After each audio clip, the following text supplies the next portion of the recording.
Salutare, dragilor! Începem episodul numărul 2 aici la balta privată în județul Giurgiu. Așa cum v-am spus și în primul episod, o să las în comentariu datele despre baltă, condiții, regulament, tot ce trebuie. Astăzi, 25 mai 2021, începem partida 12 ore de pescuit la crap și caras. Cu asta 3 lansete o să dau la crap. Sunt lansete simple, 3 metri bucata. Vedeți să văd dacă se pot să filmez. Cam așa o să fie. Asta e montura cu 2 boabe de pop-up. Am ales să pescuiesc un pop-up de ananas. Sper că se vede. Așa. Aici în găleată am și TTX amestecat cu... E făcut o combinație cu mai multe arome. Vreo 4 arome. Căpșuni, scoică, ananas și cașcaval. Da. O să pregătesc cele 3 lansete și pe urmă revin cu filmarea. Salutare, dragi prieteni! Să vedem după partida de 12 ore ce pești avem.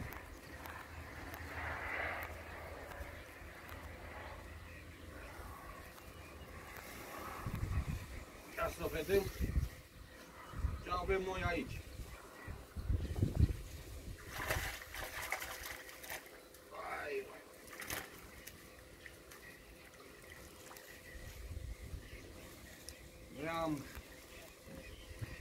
După o partidă de 12 ore, astăzi o să încep episodul 2. Am adus să cântăresc tot peștele și să-i fac transferul în acest juvelnic, un sac mai mare pentru peștele mai mare. Ia să vedem cam cât avem. Să vezi dacă se vede.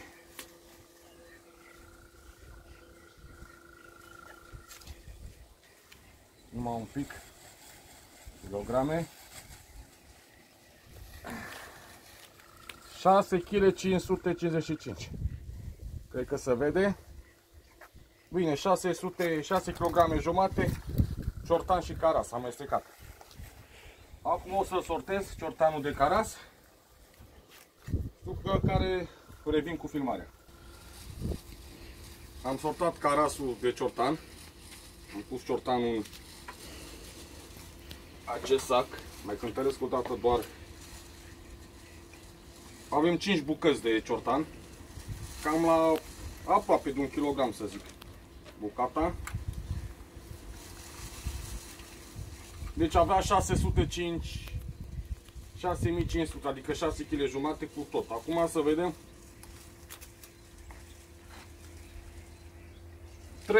4 kg și 4 kg. 5 grame nu se mai socotește.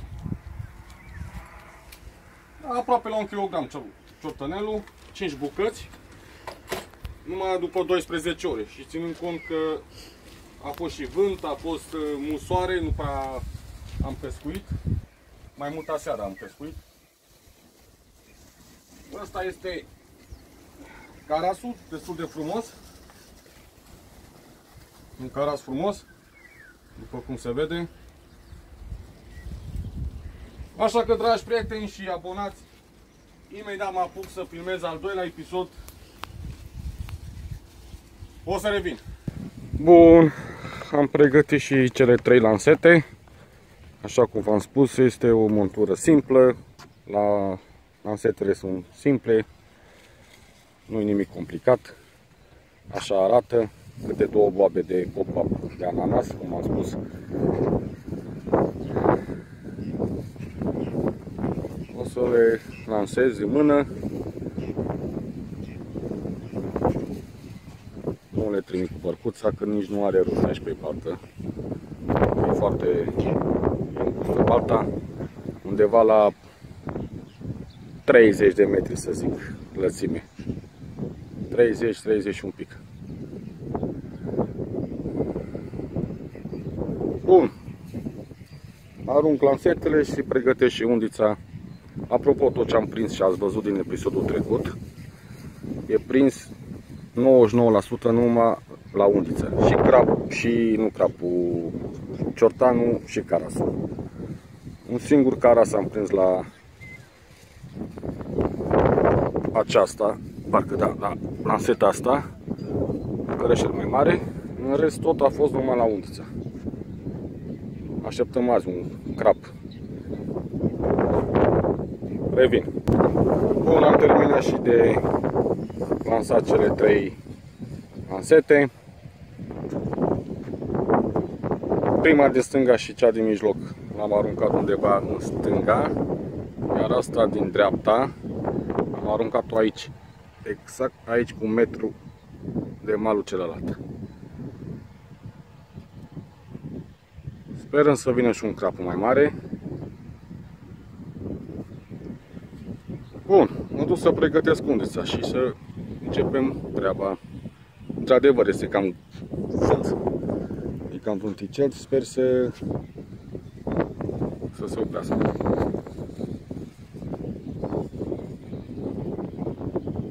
Am pregătit și undița. Este o undiță de 5 metri. Ați văzut și în episodul trecut. Asta este, e nouță. Ieri a fost prima partidă care am pescuit cu ea și mi-a adus foarte mult noroc. Am prins, ați văzut, 6 kg 500 de pește în 12 ore.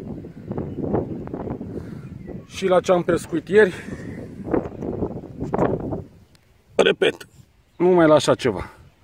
Am prins ciortanul și carasul. Blonduel. A fost o zi superb. Ieri să vedem astăzi. Episodul de astăzi. Dragi abonați, dacă vă place și mă urmăriți, cei care nu ați făcut încă, apăsați butonul de subscribe, lăsați un comentariu ce doriți și ne auzim. Dragi pescari, deja s-a stricat vremea, încă nu plouă, dar nici mult durează până începe. A început să tune, s-a înnorat, peștele nu mănâncă pe vremea asta deloc. 2 ore de pescuit, n-am avut niciun atac, n-am avut niciun pește, nici nimic. Așteptăm să treacă vremea asta urâtă și pornim treaba. Dragi abonați, a început ploaia, tună, fulgeră, după cum vedeți. Sperăm să nu dureze mult această vreme.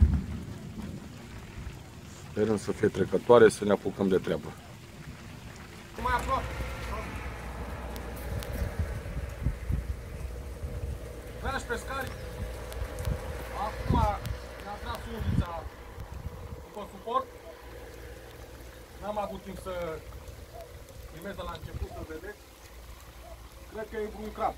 Când mi-a tras, a spucit de ea. Și acum încerc să...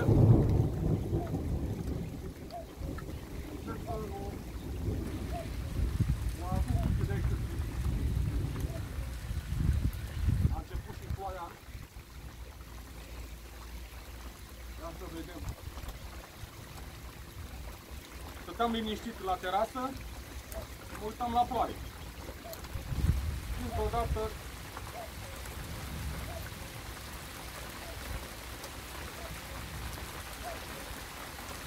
poate mai e ceva, poate nu mai e.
Incredibil cum a putut să scape.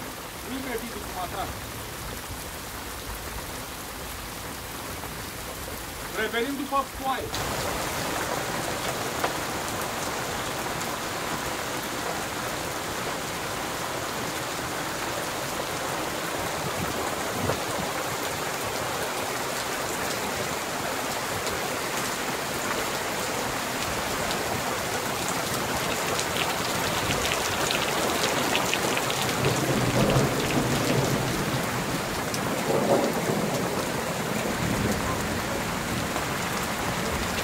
Cărășel. Nu e mare. Cam micuțel.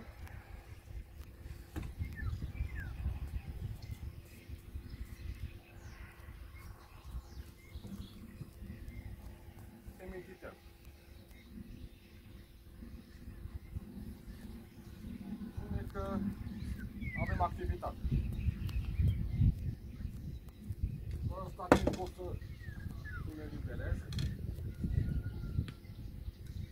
Nu e foarte mare și merită liberat pentru a crește să primim frumos. Este. Cam cât palma așa, un pic mai mare.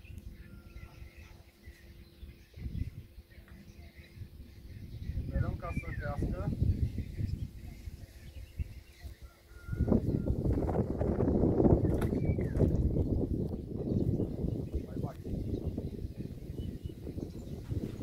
Uitați ce caras micuț a venit acum. O să liberez. Olu, stai, mititelule, să crească mare.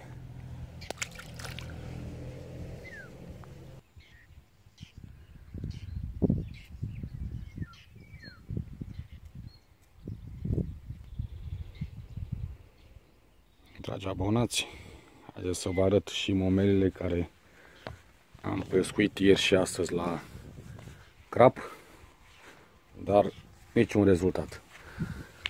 Avem așa, boilies de 20, da? Porumb cu aromă de miere, porumb cu rom, pop-up ananas și pop-up cu căpșună. Asta l-am încercat ieri și astăzi pentru crap și niciun rezultat.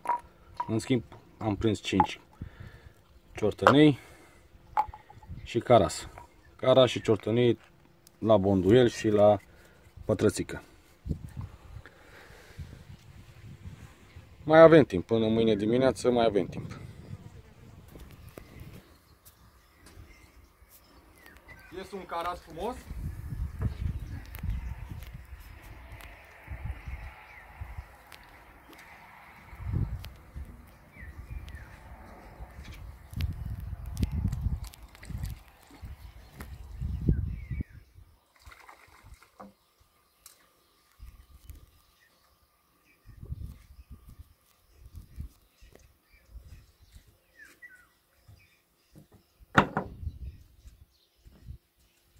Este frumos, mai îmbrăcat.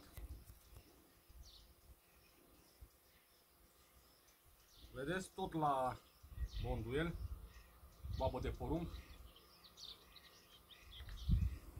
Să vedeți și carasul.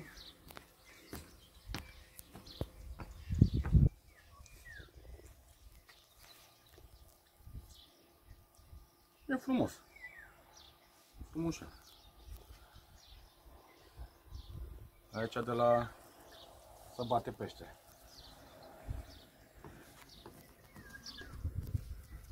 Mai punem unul la colecție.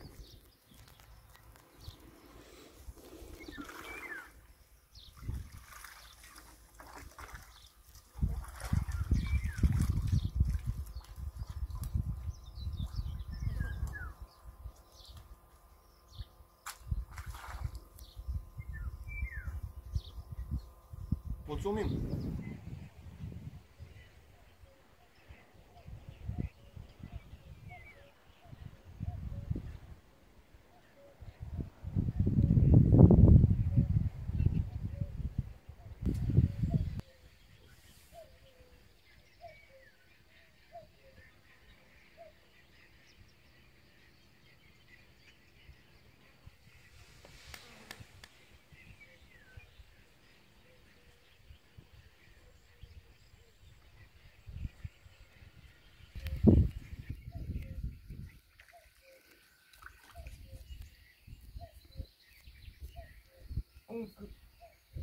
un caras mititel, frumușel,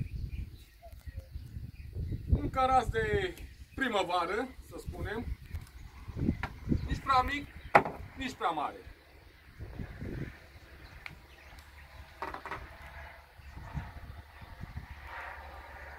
Frumos.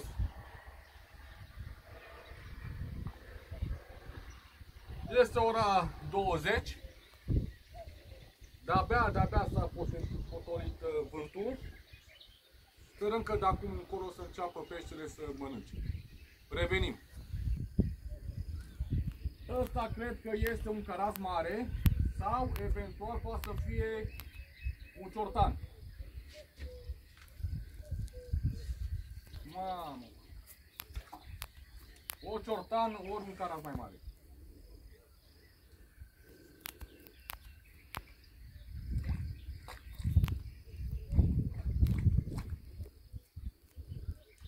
Un ciortanel. Un ciortan frumos.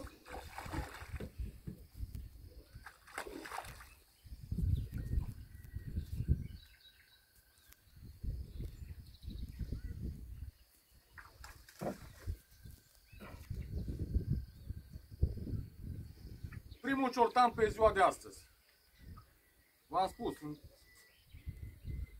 Exact ca și ieri.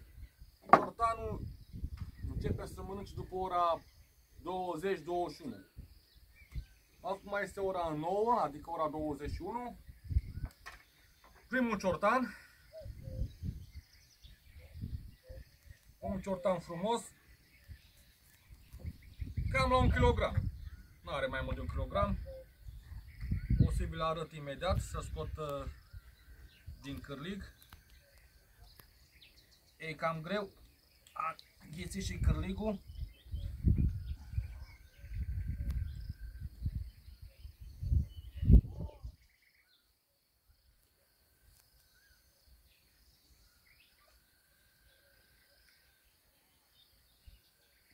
O să revin cu filmarea.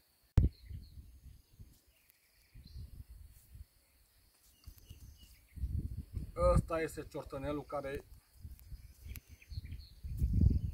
i-a plăcut să mănânce acu. E frumos.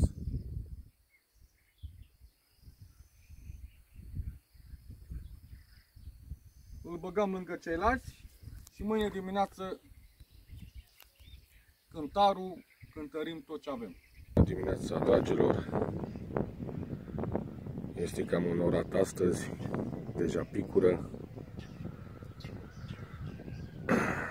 Nu știu dacă are rost să bag și lansetele în apă, decât undița cu jumătate de oră, maxim o oră și ne apucăm de strâns. Dragi prieteni, deja m-am apucat de strâns. Nu mai vrea deloc peștele să mănânce. Am scos lansetele. Am lăsat doar undița încă 30 de minute și ne pregătim de plecare. Dragi pescari, ăștia sunt peștii care am luat la 48 de ore. Ăsta e cel mai mare ciortan. 6 bucăți, după cum vedeți, de ciortan. 4 kg 600. Am cântărit, dar n-am apucat să filmez și pe urmă mi-am dat seama că, în fine, ăștia sunt carași. Aici are, nu mai știu, 4 kg. Ia să mai cântărim o dată. Aproape 5 sau 5 kg. Chiar nu mai știu. Vedem. Dăm la 0.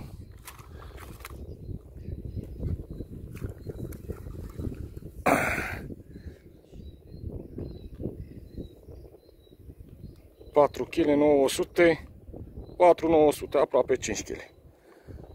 Da. Și ăsta 4 kg, cât a avut? 4,800, nu? Crapul, da. Micuț. Asta a fost partida, dragilor.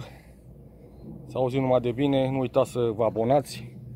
Un comentariu, un like dacă v-a plăcut. Până data viitoare, fire întinse.